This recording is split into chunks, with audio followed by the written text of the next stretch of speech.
ಅನಾಮಿಕಾ ಧರ್ಮಸ್ಥಳ ಠಾಣೆಗೆ ದೂರು ನೀಡಿದ ಬಳಿಕ ಪೊಲೀಸರು ತನಿಖೆಯನ್ನ ಕೈಗೊಂಡರು. ಜುಲೈ 19ರಂದು ರಾಜ್ಯ ಸರ್ಕಾರ ಎಸ್ಐಟಿ ಟೀಮ್ ಅನ್ನು ರಚಿಸಿತ್ತು. ಧರ್ಮಸ್ಥಳಕ್ಕೆ ಎಂಟ್ರಿ ಕೊಟ್ಟಿದ್ದ ಅಧಿಕಾರಿಗಳ ತಂಡ ಮಾಡಿದ್ದೇನು? ಈ ಬಗ್ಗೆ ಗೃಹ ಸಚಿವ ಡಾಕ್ಟರ್ ಜಿ ಪರಮೇಶ್ವರ್ ಅವರು ಮಾಹಿತಿಯನ್ನ ನೀಡಿದ್ದಾರೆ. ಧರ್ಮಸ್ಥಳ ಪೊಲೀಸರಿಂದ ಎಸ್ಐಟಿ ಅವರು ಕೇಸನ್ನ ವಹಿಸಿಕೊಂಡ್ರು. ಮತ್ತೆ ಅನಾಮಿಕನನ್ನ ಕರೆದು 161 ಸ್ಟೇಟ್ಮೆಂಟ್ ಅನ್ನ ತೆಗೆದುಕೊಂಡ್ರು. ಅದರಲ್ಲಿ ಇಂತಿಂತ ಕಡೆ ಹೂತು ಹಾಕಿದೆ ಅಂತ ಹೇಳ್ತಾನೆ. ಅದನ್ನ ಮ್ಯಾಪ್ ಮಾಡಲಾಯಿತು.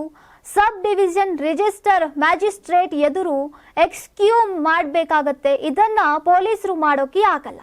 ಸುಮಾರು ಜಾಗಗಳಲ್ಲಿ ಆಗದಾಗ ಒಂದು ಜಾಗದಲ್ಲಿ ಅಸ್ಥಿ ಪಂಜರ ಸಿಗುತ್ತೆ. ಜೊತೆಗೆ ಮಣ್ಣಿನ ಸ್ಯಾಂಪಲ್ ಮೂಳೆಗಳನ್ನ ಸಂಗ್ರಹಿಸಿ ಮೂಳೆಗಳನ್ನ ಅಂದ್ರೆ FSLಗೆ ಕೊಡಲಾಗತ್ತೆ. ಮತ್ತೊಂದು ಕಡೆ ಕೂಡ ಬೋನ್ಗಳು ಸಿಗತ್ತೆ. ಅದನ್ನ ಕಲೆಕ್ಟ್ ಮಾಡಿಕೊಂಡು FSLಗೆ ಕೊಡ್ತಾರೆ.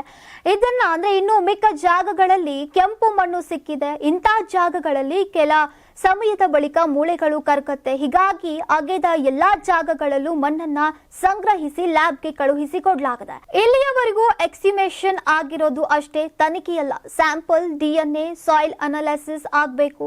ವರದಿ ಆಧಾರದ ಮೇಲೆ ತನಿಖೆಯನ್ನ ಮಾಡಲಾಗುತ್ತೆ. FSL ನಿಂದ ಇನ್ನೂ ರಿಸಲ್ಟ್ ಬಂದಿಲ್ಲ. ಅವರಿಗೂ ಸ್ವಲ್ಪ ಸಮಯ ಬೇಕಾಗತ್ತೆ. ಈ ಮಧ್ಯ ಅನಾಮಿಕಾ ದಿನನಿತ್ಯ ಬರೋದು, ಸಂಜೆ ವಾಪಸ್ ಹೋಗೋದು, ಯಾರದ್ದೋ ಕಸ್ಟಡಿಗೆ ಹೋಗ್ತಾನೆ. ಅವನೇನು ಹೇಳಿಕೊಡ್ತಾರೆ, ಅವನನ್ನ ಯಾಕೆ ಅರೆಸ್ಟ್ ಮಾಡಲಿಲ್ಲ ಅಂತ ವಿಪಕ್ಷಗಳು ಕೇಳ್ತಿವೆ. ವಿಟ್ನೆಸ್ಗಳಿಗೆ ವಿಟ್ನೆಸ್ ಪ್ರೊಟೆಕ್ಷನ್ ಆಕ್ಟ್ ಅಂತ ಕೇಂದ್ರ ಸರ್ಕಾರ ಮಾಡಿದೆ.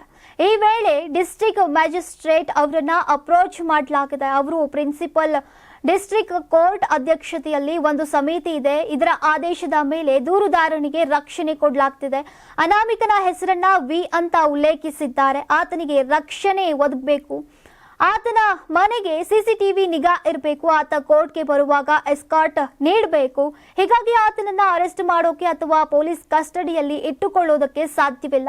ಹೀಗಂತ ವಿಪಕ್ಷಗಳ ಪ್ರಶ್ನೆಗೆ ಪರಮೇಶ್ವರ್ ಅವರು ಉತ್ತರಿಸಿದ್ದಾರೆ. ನಾನು 86 kg ಇದ್ದವಳು 71 kg ಬಂದಿದ್ದೀನಿ. ವಯಸ್ಸಾದ್ಮೇಲೆ ಸ್ಮಾರ್ಟ್ ಆಗಿ ಕಾಣ್ತೀರಾ ಅಂದ್ರೆ ಜಿನ್ನಿ. 126 kg ವೇಟ್ ಇದೆ. ನಾವು ಈಗ 114 kg ಲೆಕ್ಕ ಬಂದಿದ್ದೀವಿ. ಯಾವುದೇ ಸೈಡ್ ಎಫೆಕ್ಟ್ ಆಗಿಲ್ಲ. 84ರಿಂದ 50 kg ಬಂದೆ. ಆಮೇಲೆ ಸಣ್ಣಗೆ ಫಿಟ್ ಆಗಿದ್ದೀನಿ. ಅದಕ್ಕೆ ನಾನು ಯೂಸ್ ಮಾಡ್ತಾ ಇರೋದು ಜೀನಿ ಸ್ಲಿಮ್.